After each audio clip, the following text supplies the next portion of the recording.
Good morning everybody. Coordination chemistry के coordination compounds के इस कड़ी में हम पढ़ने वाले हैं आइसोमेरिज्म के बारे में। कोऑर्डिनेशन कंपाउंड्स में कौन कौन से आइसोमेरिज्म होते हैं, कैसे आइसोमेरिज्म होते हैं और उनको हम बहुत दिनों तक कैसे याद रख सकते हैं, उनके पढ़ने का तरीका क्या हो सकता है, इस पर हम लोग आज चर्चा करने वाले हैं। आइसोमेरिज्म से रिलेटेड सारी की सारी बात हम लोग जानने वाले हैं। तो स्टूडेंट्स, हम आपको पहले भी बता चुके हैं ऑर्गेनिक केमिस्ट्री में, खास करके जब कभी ऑर्गेनिक कंपाउंड्स पढ़ते हैं तो वहाँ ये आइसोमेरिज्म का कंसेप्ट बड़ा ही एप्लीकेबल होता है और बहुत बड़ा टॉपिक होता है। यूँ कह दीजिए ना कि मोटे मोटे बुक्स जो है वो केवल आइसोमेरिज्म पे होते हैं। तो ऑर्गेनिक कंपाउंड्स में आइसोमेरिज्म का बहुत ही ज़्यादा महत्व है, लेकिन वो आइसोमेरिज्म यहाँ भी बहुत बड़ा रोल प्ले करता है। आपको बता देता हूँ कि ब्रूफेन जो होते हैं, एक टैबलेट है आइब्रूफेन, जिसका R और S दो आइसोमर्स होते हैं, तो उसमें से एक जो है वो एनाल्जेसिक है और दूसरा जो है वो पॉइजनस होता है। तो कन्फिग्रेशन बदल जाने से, आइसोमर्स बदल जाने से बातें बदल जाती हैं। आपने नाम भी सुना होगा, कैंसर की एक दवा होती है सिस्प्लेटिन, वहीं अगर ट्रांसप्लेटिन हो तो वो काम नहीं करेगा। मैंने यहाँ ज्योमेट्रिकल में लिखा भी सिस ट्रांस, तो ट्रांसप्लेटिन हो तो वो कैंसर के एंटी कैंसर मेडिसिन नहीं है वो, लेकिन अगर सिस्प्लेटिन की बात करें तो वो एंटी कैंसर मेडिसिन है। तो यहाँ तक कन्फिग्रेशन का फर्क पड़ता है। इवन कि आपको यूँ बता दूँ कि ग्लूकोज जो है वो हम जो खाते हैं जिस ग्लूकोज को, वो डी प्लस ग्लूकोज खाते हैं। अगर वही L प्लस ग्लूकोज खा लें तो हमारे बॉडी में वो डाइजेस्ट नहीं होगा, क्योंकि उसको डाइजेस्ट करने के लिए जो एंजाइम चाहिए वो हमारे बॉडी में है ही नहीं बनता है। तो ये सारे के सारे इफेक्ट्स होते हैं आइसोमेरिज्म का। बड़ा ही सूक्ष्म इफेक्ट, बड़ा ही डोमिनेंट इफेक्ट होता है अगर आप डिफरेंट आइसोमर्स का यूज करने लगते हैं तब। ये जब बहुत ही माइक्रो लेवल पे आप स्टडी करते हैं तब आपको पता चलता है। लेकिन हम आइसोमेरिज्म का बेसिक कंसेप्ट यहाँ खास करके इनऑर्गेनिक केमिस्ट्री में कोऑर्डिनेशन कंपाउंड्स के रिगार्डिंग हम आपसे बात करने वाले हैं। हम उतने बड़े फील्ड में नहीं जाएंगे क्योंकि उसका यहाँ कोई स्कोप नहीं है। आइसोमेरिज्म का जो भी स्कोप है वो ऑर्गेनिक कंपाउंड्स के लिए है। तो हम यहाँ केवल इनऑर्गेनिक केमिस्ट्री को ध्यान में रख के, कोऑर्डिनेशन कंपाउंड्स को ध्यान में रखकर बात करने वाले हैं कि आइसोमेरिज्म होता क्या है। तो आप जानते भी हैं कि आइसोमर्स वैसे दो कंपाउंड्स जिनका मॉलिक्यूलर फार्मूला सेम हो और स्ट्रक्चरल फार्मूला डिफरेंट हो, हम उनको कहते हैं आइसोमर्स, और इस फेनोमेनन को कहते हैं आइसोमेरिज्म। आइसोमेरिज्म एक घटना, एक प्रॉपर्टीज है जिसमें किन्हीं दो कंपाउंड्स का मॉलिक्यूलर फार्मूला तो सेम होता है लेकिन उनका स्ट्रक्चरल फार्मूला डिफरेंट होता है, तब उनको आइसोमर्स कहते हैं और इस फेनोमेनन को आइसोमेरिज्म कहा जाता है। ऑर्गेनिक केमिस्ट्री में भी आइसोमेरिज्म दो तरह के होते हैं, स्ट्रक्चरल आइसोमेरिज्म और स्टीरियो आइसोमेरिज्म। वहाँ स्ट्रक्चरल आइसोमेरिज्म के अलग अलग टाइप्स हो जाते हैं, यहाँ दूसरा टाइप होता है, मैंने वही केवल लिखा है। ऑर्गेनिक कंपाउंड्स में आइसोमेरिज्म की बात हम यहाँ नहीं करने वाले हैं। और दूसरा होता है स्टीरियो आइसोमेरिज्म। तो स्ट्रक्चरल आइसोमेरिज्म नाम से ही जाहिर है कि ये जो होते हैं वो डिफरेंट स्ट्रक्चर्स के कारण होते हैं। स्ट्रक्चर में अगर डिफरेंस है, जो कंपाउंड्स के स्ट्रक्चर में अगर डिफरेंस है, उसके कारण जो आइसोमेरिज्म होगा हम उसको कहेंगे स्ट्रक्चरल आइसोमेरिज्म। और स्टीरियो आइसोमेरिज्म का मतलब होता है कि एक वैसा आइसोमेरिज्म जो किसी कंपाउंड्स के ग्रुप्स के डिफरेंट ओरिएंटेशंस के कारण अराइज होते हैं। डिफरेंट ओरिएंटेशंस का मतलब हुआ कि स्पेस में उन कंपाउंड्स के, उन मॉलिक्यूल्स का, उन ग्रुप्स का ओरिएंटेशन डिफरेंट है, जिसके कारण जो आइसोमेरिज्म अराइज हो हम उसको स्टीरियो आइसोमेरिज्म कहते हैं। तो देखिए बच्चों, ऑर्गेनिक कंपाउंड्स के आइसोमेरिज्म में और इनऑर्गेनिक कंपाउंड्स के आइसोमेरिज्म में तो कुछ बेसिक फ़र्क होता है, लेकिन जो बात है, जो आइसोमेरिज्म का डेफिनेशन है वो वही है जो वहाँ है। तो यहाँ स्ट्रक्चर में डिफरेंस होगा, उसके लिए चार तरह के आइसोमर्स डिफाइन किए गए हैं। Ionization isomerism, hydration isomerism, coordination isomerism, linkage isomerism. ये स्ट्रक्चरल आइसोमेरिज्म के चार टाइप्स हुए। स्टीरियो आइसोमेरिज्म दो तरह का होता है, कन्फिगरेशनल एंड कन्फर्मेशनल। तो कन्फर्मेशनल आइसोमेरिज्म ऑर्गेनिक कंपाउंड्स के लिए स्पेशली होता है, सैचुरेटेड हाइड्रोकार्बन के लिए होता है। कन्फिगरेशनल वहाँ भी होता था सैचुरेटेड के लिए, अनसैचुरेटेड सबके लिए। यहाँ ज्योमेट्रिकल और ऑप्टिकल वहाँ भी होता था, ऑर्गेनिक में भी यहाँ भी हो रहा है ज्योमेट्रिकल एंड ऑप्टिकल। ज्योमेट्रिकल दो तरह के होते हैं, सिस एंड ट्रांस। कैसे होता है हम लोग तो देखेंगे इस टॉपिक में। और ऑप्टिकल भी दो होते हैं, D and L, dextro rotatory and levo rotatory. और ऑप्टिकल आइसोमेरिज्म के बारे में आपके दिमाग में जानकारी होगी, आपके पास जानकारी होगी, दिमाग में निश्चित रूप से कुछ कंसेप्ट होगा कि ऑप्टिकल आइसोमेरिज्म जो है वो अराइज होता है due to the different behaviour of the compounds towards the plane polarized light. Plane polarized light के लिए जो डिफरेंट बिहेवियर शो करता है एक कंपाउंड के दो कन्फिग्रेशन, हम उसी को कहते हैं कि वो ऑप्टिकल आइसोमेरिज्म शो कर रहा है। और उन सारे के सारे कन्फिग्रेशंस को ऑप्टिकली एक्टिव आइसोमर्स कहा जाता है। तो ये बात हुई एक ब्रीफ इंट्रोडक्शन मैंने आपको दिया कि आइसोमेरिज्म क्या होता है, और हमको इस टॉपिक में इन्हीं सारी आइसोमेरिज्म के बारे में बात करनी है। तो आइसोमर्स के बारे में मैं आपको बता दूं कि जैसे हम लिखते हैं CONH3 और बाहर लिख दिया Cl3, और यहाँ ऐसा करते हैं ना कि यहाँ पर मैं Cl2 लिख देता हूँ और यहाँ पर मैं SO4 डाल देता हूँ। नाम लिखना आपको सिखाया हुआ है, तो इसको लिखेंगे कि tetra ammine dichlorido cobalt 3 sulphate, cobalt 3 sulphate, ये Cl ही होगा। Tetra ammine chlorido cobalt 3 sulphate, ये थोड़ा सा यहाँ अगर Cl2 कर दूंगा तो यहाँ ये गलत हो जाएगा। मैं ऐसा करता हूँ, इसको 5 कर देता हूँ, तो इसका नाम हो जाएगा, मैं नाम लिख देता हूँ पेंटा अमीन क्लोरिडो कोबाल्ट 3 सल्फेट, ये एक कंपाउंड है। इसको कोई दूसरे तरीके से लिख सकता है CONH3 SO4 को भीतर ले आवे और Cl को बाहर कर दे, तो इसका नाम हो जाएगा पेंटा अमीन। आप सभी लोग समझ रहे हैं इसको खूब अच्छे से, पेंटा अमीन सल्फेटो cobalt 3 chloride.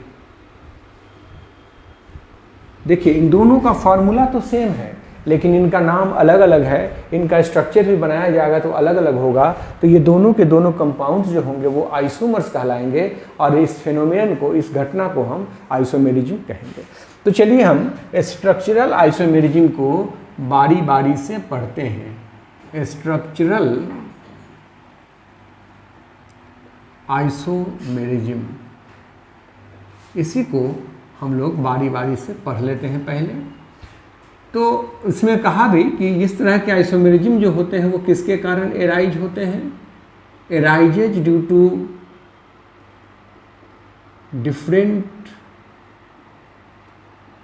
Different structural arrangement.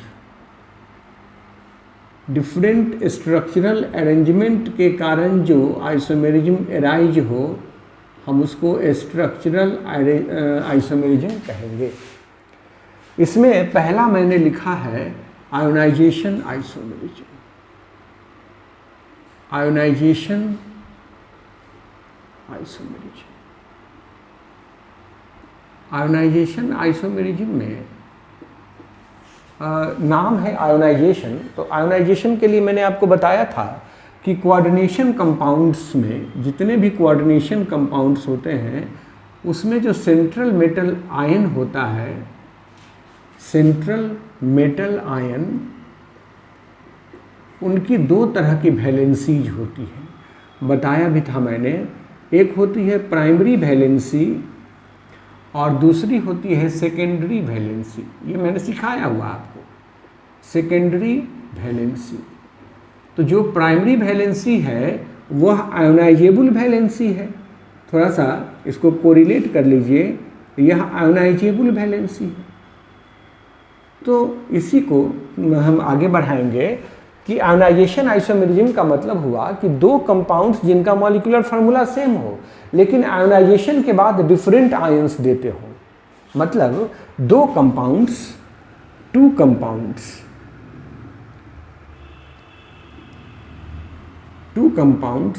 having same molecular formula,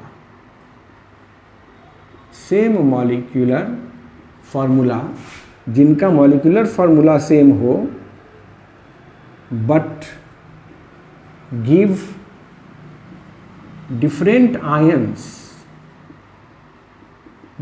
ions on ionisation.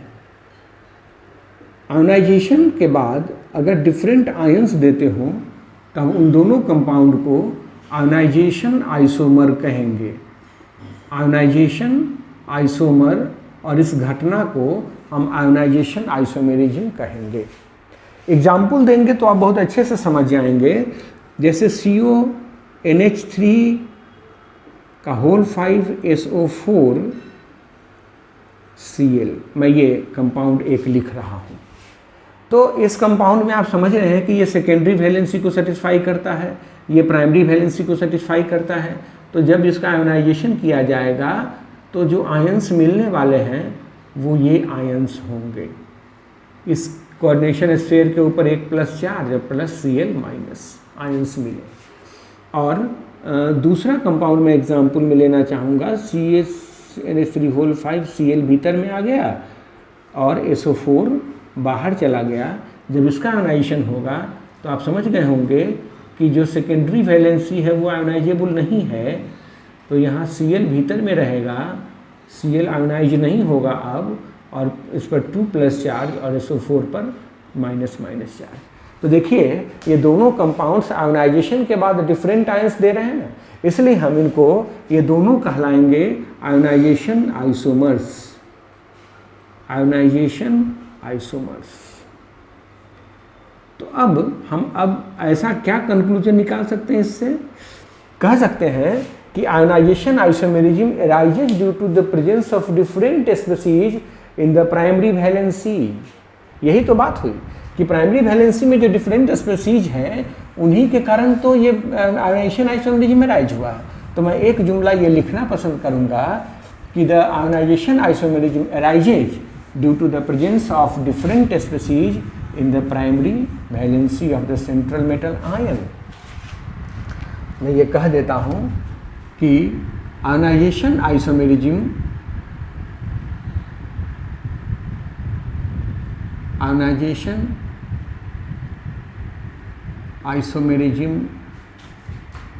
arises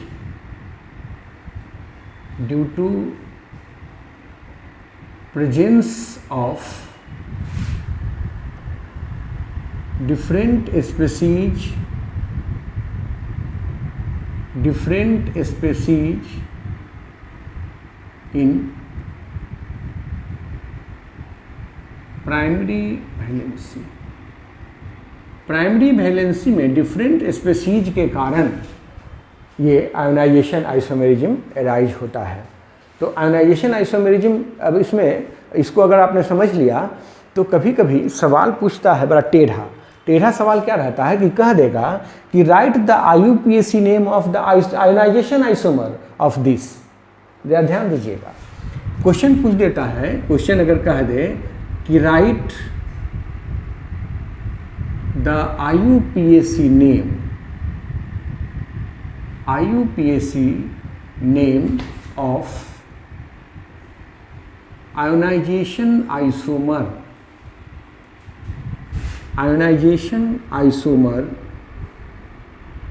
of CONH3 whole 5 Cl और SO4। तो देखिए यहाँ बच्चे गलती क्या करते हैं कि इसी का नाम लिख देंगे, लेकिन ये गलत है। इसका जो आयोनाइजेशन आइसोमर होगा वो होगा CONH3 होल 5 SO4 भीतर ले आना है और Cl। आप समझ गए हैं कि आयोनाइजेशन आइसोमर वैसे आइसोमर होते हैं जो आयोनाइजेशन के बाद डिफरेंट आयंस देते हैं। तो अब ये दोनों आयोनाइजेशन आइसोमर एक दूसरे के हैं, तो इसका आयोनाइजेशन आइसोमर ये है, इसका नाम लिखना होगा और हमें लिखना होगा पेंटाअमीन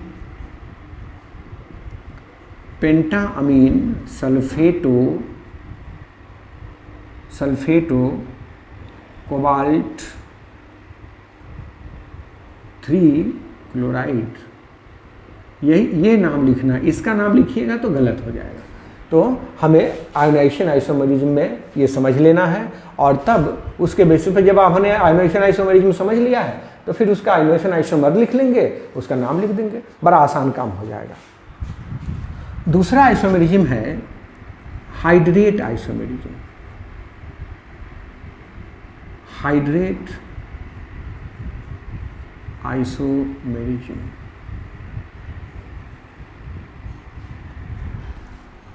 हाइड्रेट आइसोमेरिज्म, जैसे हाइड्रेट का मतलब होता है वाटर, तो हाइड्रेट आइसोमेरिज्म हुआ एक स्पेशल टाइप का आयोनाइजेशन आइसोमेरिज्म ही है जो एराइज होता है different number of water molecule in the secondary valency.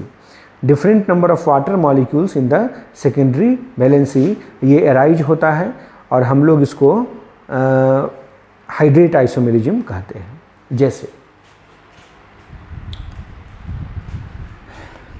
Cr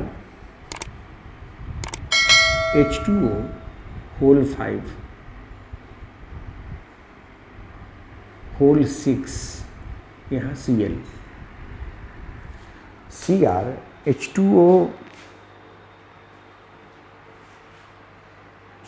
H2O whole 5 करिए इसको, whole 5 Cl Cl2 into H2O, ऐसा एक कोऑर्डिनेशन कंपाउंड है। इसका नाम अगर लिखना चाहते हैं आप तो लिखेंगे पेंटा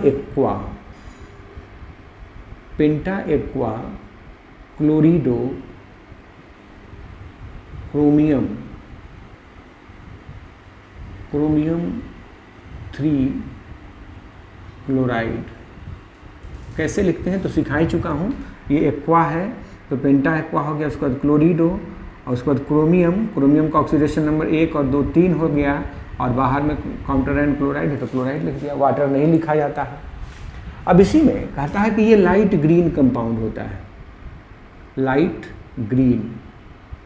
वहीं अगर Cr H2O का होल 4 Cl2 Cl 2H2O तो इसका नाम होगा टेट्रा एक्वा डाइक्लोरिडो क्रोमियम 3 क्लोराइड। ये डार्क ग्रीन कंपाउंड है, ये डार्क ग्रीन होता है।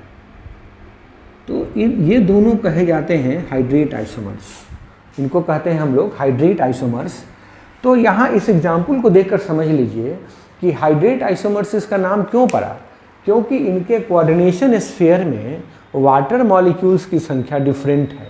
इसमें 5 वाटर मॉलिक्यूल्स कोऑर्डिनेशन स्फीयर के भीतर है और इसमें 4 वाटर मॉलिक्यूल्स कोऑर्डिनेशन स्फीयर के भीतर है।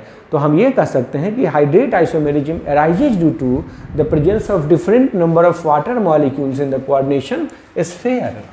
तो हम इसको हाइड्रेट आइसोमेरिज्म कहेंगे। लेकिन आप समझ गए होंगे कि यह एक स्पेशल टाइप का आयोनाइजेशन आइसोमेरिज्म ही है जिसमें वाटर का इन्वॉल्वमेंट हो रहा है। अगर कोई दूसरा स्पीशीज होता तो उसका नाम आयोनाइजेशन आइसोमेरिज्म ही होता। यहाँ पर आयोनाइजेशन आइसोमेरिज्म नहीं हुआ क्योंकि इसमें वाटर का इन्वॉल्वमेंट है। तो मैं ये कह देना चाहता हूँ कि hydrate isomerism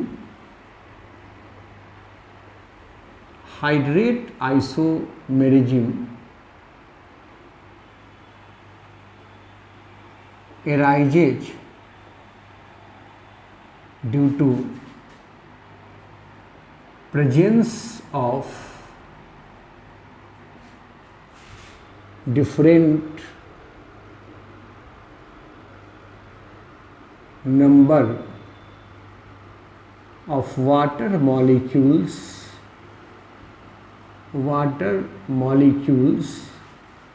in the coordination sphere.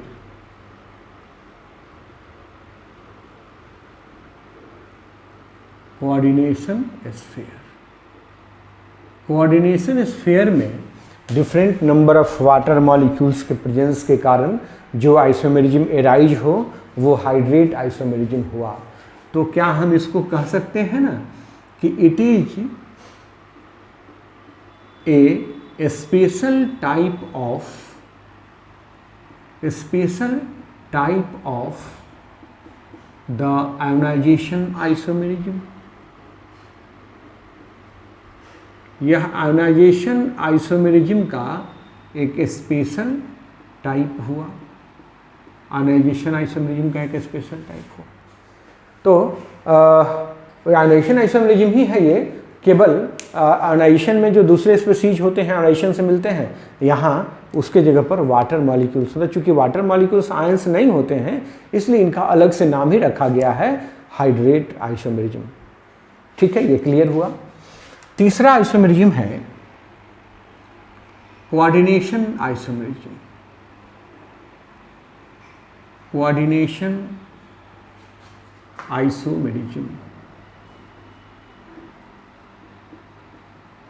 Coordination isomerism.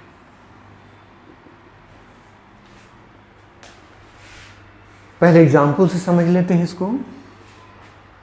कहता है कि CONH3 का होल 6 CrCl6 यह एक कोऑर्डिनेशन कंपाउंड है, और एक दूसरा कोऑर्डिनेशन कंपाउंड है CrNH3 होल 6 CuCl6। अब हमें यहाँ अपना थोड़ा सा इंटेलिजेंसिया इस्तेमाल करना पड़ेगा। ये इंटेलिजेंसिया इस्तेमाल करना पड़ेगा कि कोबाल्ट का और क्रोमियम दोनों का ऑक्सीडेशन नंबर जो स्टेबल होता है वो +3 होता है। तो यहाँ कोबाल्ट का ऑक्सीडेशन नंबर +3 तभी आएगा जब यहाँ 3+ चार्ज होगा, क्योंकि अमोनिया पर चार्ज तो 0 होता है। और यहाँ क्रोमियम का ऑक्सीडेशन नंबर 3 तभी आएगा जब यहाँ 3- चार्ज होगा। तो इस पर हम ये समझ लेंगे, इसको आयोनाइज कर लेंगे, अपने मन में ही आयोनाइज कर लेंगे। मन में आयोनाइज करके ये लिख देंगे CONH3 का होल 6 3+ हुआ और CrCl6 3- हुआ। तो नाम लिखने के रूल्स में सबसे पहले कटायन का नाम लिखा जाता है। तो इसका नाम लिखिएगा आप कि हेक्साअमीन कोबाल्ट 3 हेक्साक्लोरिडो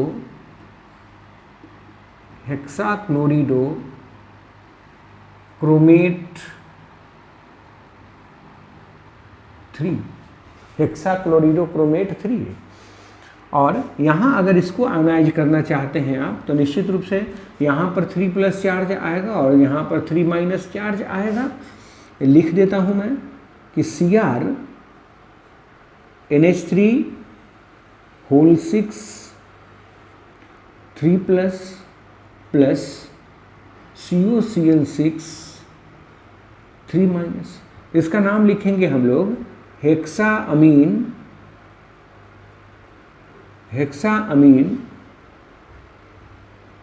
क्रोमियम 3 हेक्साक्लोरिडो कोबाल्टेट 3। इन दोनों कंपाउंड्स में देख लीजिए फर्क किस चीज का है, कोऑर्डिनेशन स्फीयर का। इसके कोऑर्डिनेशन में कोबाल्ट के साथ एमीन है और इसके कोऑर्डिनेशन स्फीयर में क्रोमियम के साथ क्लोराइड है। यहाँ पर कोऑर्डिनेशन स्फीयर बदल गया, क्रोमियम के साथ एमीन आ गया और कोबाल्ट के साथ क्लोराइड चला गया। कोऑर्डिनेशन स्फीयर बदल गया तो हम ये कह सकते हैं ना कि coordination isomerism arises due to the difference in coordination spheres. सीधा सा कंसेप्ट हो गया कि कोऑर्डिनेशन आइसोमेरिज्म कोऑर्डिनेशन स्फीयर के डिफरेंस के कारण अराइज होता है। तो कह दीजिए कि कोऑर्डिनेशन आइसोमेरिज्म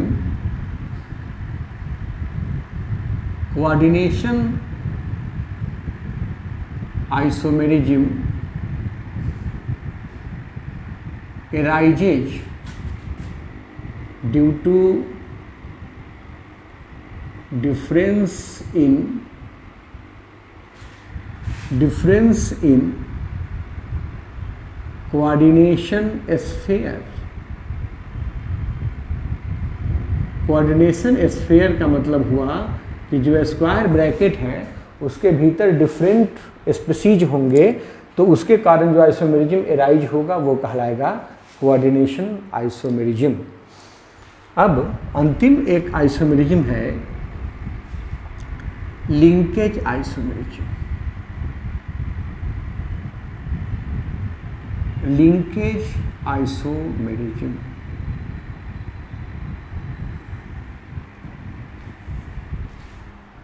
लिंकेज आइसोमेरिज्म, देखिए लिंकेज का मतलब होता है अटैचमेंट। लिंकेज का मतलब है अटैचमेंट। तो अटैचिंग जो लिंकिंग एटम है वो अगर डिफरेंट है तो हम उसको कहेंगे लिंकेज आइसोमेरिज्म। उसके कारण जो आइसोमेरिज्म एराइज होगा हम उसको कहेंगे लिंकेज आइसोमेरिज्म। तो कैसे ये संभव है कि एक ही लिगेंड में डिफरेंट अटैचमेंट साइट हो? तो वैसा मैंने बताया हुआ आपको कि एक होता है एम्बिडेंट लिगेंड्स, जिसमें एक से ज़्यादा कोऑर्डिनेटिंग साइट्स अवेलेबल होते हैं। तो मैं यहाँ लिख देता हूँ, in case of ambient ligand, in case of ambient ligand, यह आइसोमेरिज्म एम्बिडेंट लिगेंड के केस में एराइज होता है। जैसे अगर हम ऐसा लिखें SCN का होल 6 3 माइनस और CuNCS होल 6 3 माइनस, तो क्या लिखेंगे इसको? हेक्सा थायो सायानेटो कोबाल्ट 3। यहाँ लिखेंगे हेक्सा आइसोथायो सायानेटो कोबाल्ट 3। देखिए दोनों में फ़र्क क्या है कि यहाँ कोऑर्डिनेशन किसके थ्रू है? Linkage through sulphur. लिंकेज जो मेटल के साथ है वो सल्फर एटम के साथ हुआ है, और यहाँ जो लिंकेज है कोबाल्ट का वो नाइट्रोजन के थ्रू है। Linkage through nitrogen. तो ये दोनों आइसोमर्स जो होंगे ये कहलाएंगे लिंकेज आइसोमर्स। वैसे ही CuNH3 का होल 5 NO2 नाइट्रेटो हुआ, इस पर 2+ चार्ज, और CuNH3 का होल 5 ONO ऐसे लिखते हैं, आपको याद आ गया होगा, ऐसे भी लिखा जा सकता है। तो इसको लिखा जाता है पेंटाअमीन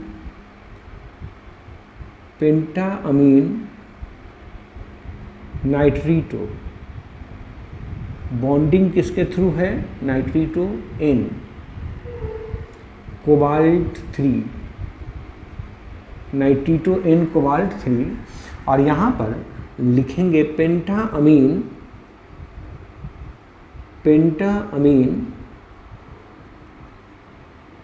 nitrito O cobalt 3, nitrito O cobalt 3। तो यहाँ लिंकेज है नाइट्रोजन के थ्रू और यहाँ लिंकेज है ऑक्सीजन के थ्रू।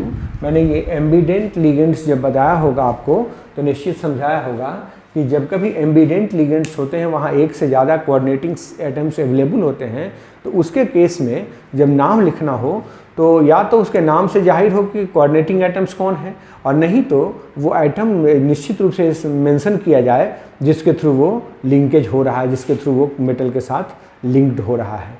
तो ये मैंने आपको समझाया है structural isomerism in coordination compounds.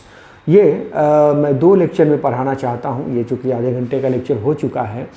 अब इसमें स्टीरियो आइसोमेरिज्म भी इंक्लूड करना ये बहुत बड़ा हो जाएगा, तो मैं चाहता हूँ कि एक टॉपिक, एक लेक्चर कंप्लीट हो जिसमें स्टीरियो आइसोमेरिज्म पूरा का पूरा आ जाए, वो 50 मिनट का एक लेक्चर हो।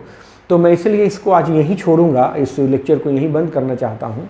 और एक रिक्वेस्ट करना चाहता हूँ कि अगर आपने पहली बार मेरा वीडियो देखा है, आप मेरे नए व्यूवर हैं, तो आप चैनल सब्सक्राइब करें और बेल आइकन को प्रेस कर ले ताकि आपको नोटिफिकेशन सही समय पे मिलता रहे। देखा जाता है, मैंने जब एनालिटिक्स इसका चेक किया है तो देखता हूँ कि बहुत सारे ऐसे व्यूवर हैं जिन्होंने जो सब्सक्राइबर हैं ही नहीं।